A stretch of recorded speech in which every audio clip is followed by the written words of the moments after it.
तक हम पहुंचा रहे हैं जहां पर ये शपथ ग्रहण आज होना है और इस शपथ ग्रहण को लेकर के जो बड़ी खबर सामने आ रही है, जेडीयू के 15 मंत्री होंगे। नीतीश मंत्रिमंडल का ये फॉर्मूला आप तक पहुंचा रहे हैं। इसके साथ साथ एलजेपी आरवी के 2 मंत्री ब्रजमोहन सिंह जी ब्यूरो चीफ हमारे साथ पटना जुड़ रहे हैं। ब्रजमोहन जी, ये जो मंत्रिमंडल का फॉर्मूला चेहरे को लेकर के आपके पास क्या खबर है?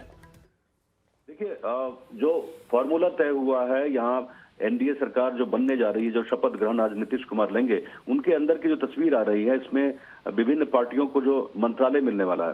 भारतीय जनता पार्टी के 17 मंत्री होंगे और 1 स्पीकर बनना तय है भारतीय जनता पार्टी की तरफ से।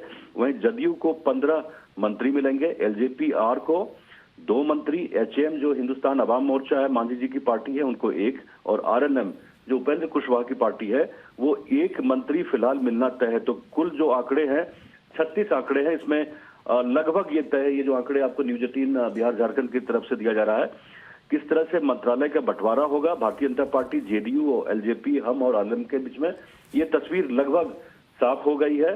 सिर्फ औपचारिकता है 11:30 बजे, तभी जो नामों को लेकर जो एक तस्वीर उभरेगी तभी उभरेगी। हो सकता है कि उसके पहले भी कुछ सूचना है, लेकिन जो आंकड़े हैं, बीजेपी को कितना मिलने वाला है, जदयू को कितना मिलेगा, एलजेपी और हम को कितना मिलेगा, आरएलएम को कितना मिलेगा, ये तस्वीर हम आपके साथ साझा कर रहे हैं। जो भी न्यूज 18 बिहार झारखंड के दर्शक हैं, उनके तक हम ये जानकारी लेके जा रहे हैं कि फॉर्मूला तकरीबन यही रहने वाला है। ब्रजमोहन जी, हमको लेकर के क्या खबर सामने आ रही है? कितने मंत्री?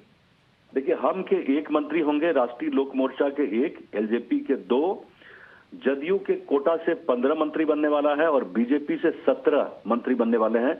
और जो स्पीकर होगा वो भी भारतीय जनता पार्टी के कोटा से होगा। ये फॉर्मूला एनडीए के घटक दलों के बीच में तय हो गया है और इस पर जो दिल्ली के बड़े लोग हैं उनकी तरफ से मुहर लगा दी गई है। जी बिल्कुल। और शपथ ग्रहण की अगर बात करें तो क्या जब कैबिनेट विस्तार होगा तब इन चेहरों को जगह मिलेगी खरमासबाज, जिसकी चर्चा भी हो रही है, या फिर आज की क्या संभावना है? बिल्कुल नए चेहरे आएंगे इसमें निश्चित तौर पे, लेकिन जनवरी के बाद ही संभावना बन रही है। खास करके संभावना ये है कि महिलाओं को ज्यादा से ज्यादा इसमें भागीदारी दी जाए, क्योंकि महिलाओं की जो हिस्सेदारी रही है वोटिंग परसेंटेज मिलने में, वो काफी ज्यादा रही है।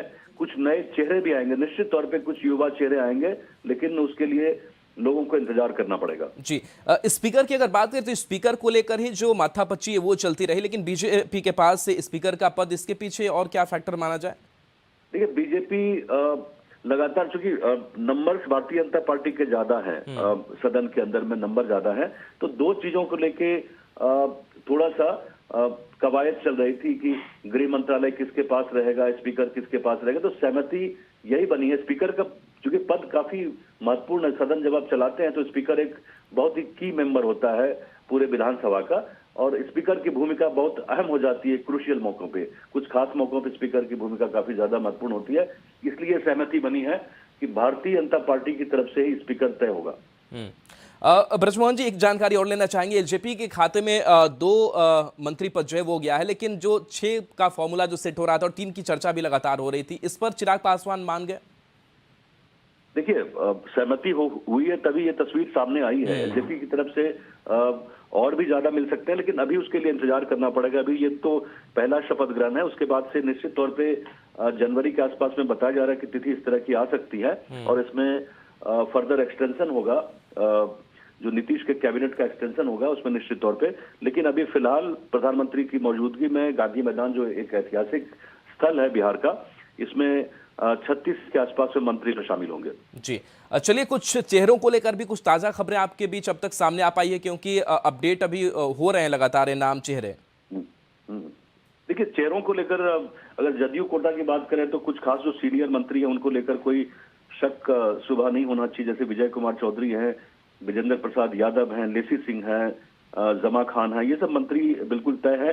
भारतीय जनता पार्टी में भी कुछ अगर महत्वपूर्ण मंत्रियों की बात करें तो मंगल पांडे हो सकते हैं, इसमें नितिन नवीन है, संजय सरावगी है, लोगों का नाम अभी चल रहा है। और अभी हाल फिलहाल में एक नाम जो लगातार चर्चा में बना हुआ है, वो रामकृपाल यादव का नाम बहुत ही महत्वपूर्ण है, जो दानापुर से जीत के आए हैं। बहुत ही महत्वपूर्ण सीट था ये, बहुत ही क्रूशियल ये सीट रहा है और लालू प्रसाद यादव परिवार का एक तरह से गढ़ इसको आप मान सकते हैं दानापुर को।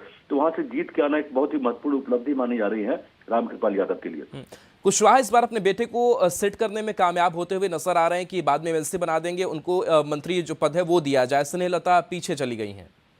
देखिए, जानकारी तो वही चल रही है क्योंकि स्नेहलता का नाम जो था वो लगातार चर्चा में बना हुआ था। फिलहाल अभी दीपक प्रकाश की बात चल रही है, उनको अगर एमएलसी बनाया जाता तो निश्चित तौर पे क्यों नहीं, पार्टी की तरफ से एक महत्वपूर्ण मेंबर होंगे वो।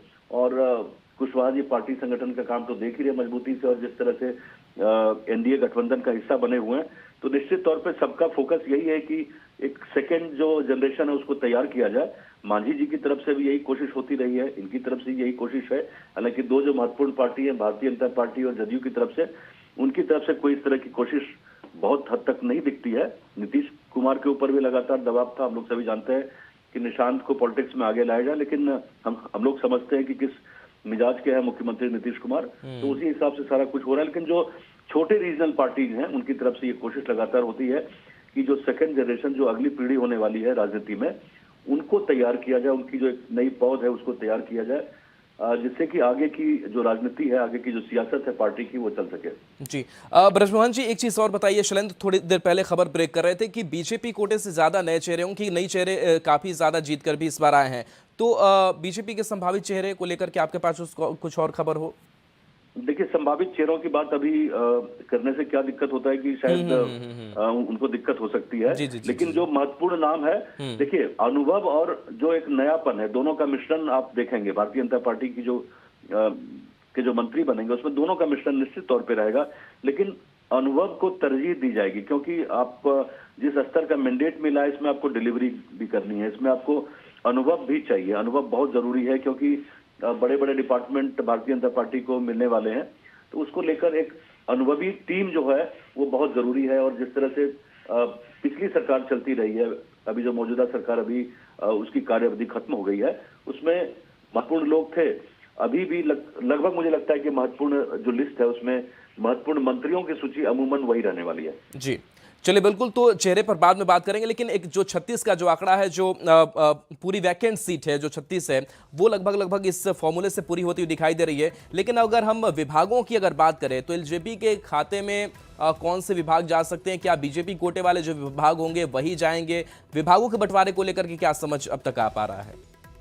देखिए, विभागों को लेकर अभी थोड़ी जल्दबाजी होगी राहुल, क्योंकि अभी नामों को लेकर ही एक तरह से स्पष्टता अभी नहीं बन पाई है। हालांकि ये बिल्कुल तैयार हो गया है। जो भारतीय जनता पार्टी की तरफ से जो कोर ग्रुप है, जिसमें गृह मंत्री अमित शाह है, जिसमें धर्मेंद्र प्रधान है, जिसमें जेपी नड्डा है, और भी लोग हैं बिहार के, तो नामों को लेकर सहमति तो पहले ही बन गई है, उसमें कोई शक नहीं है। लेकिन मुझे लगता है कि शपथ ग्रहण से पहले जो महत्वपूर्ण नाम है वो जरूर आने चाहिए सामने। चलिए, बिल्कुल, तो देखिए एक बार फिर से वो फॉर्मूला हम आपको बता दे रहे हैं। बीजेपी से 17 मंत्री हो सकते हैं। इसके साथ साथ जो स्पीकर पद है वो भी माना जा रहा है कि वो भी बीजेपी से ही होगा। इसके साथ साथ बाकी फॉर्मूले की बात कर ले और फॉर्मूला फाइनल माना जा रहा है, जेडीयू के 15 मंत्री होंगे। इसके साथ साथ बाकी अगर आगे बढ़े तो एलजेपी आरवी यानी कि चिराग पासवान की पार्टी से 2 मंत्री बनाए जाएंगे।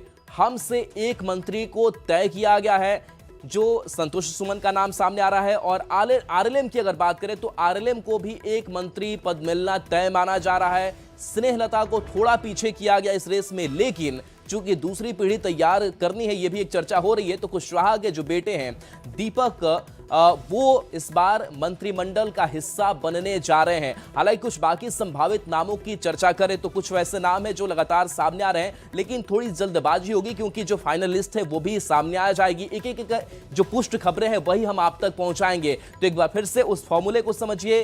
बीजेपी के 17 मंत्री प्लस स्पीकर का पद बीजेपी के पास, जेडीयू से 15 मंत्री, एलजेपी आरवी से 2, हम से 1 और आरएलएम से 1। तो नीतीश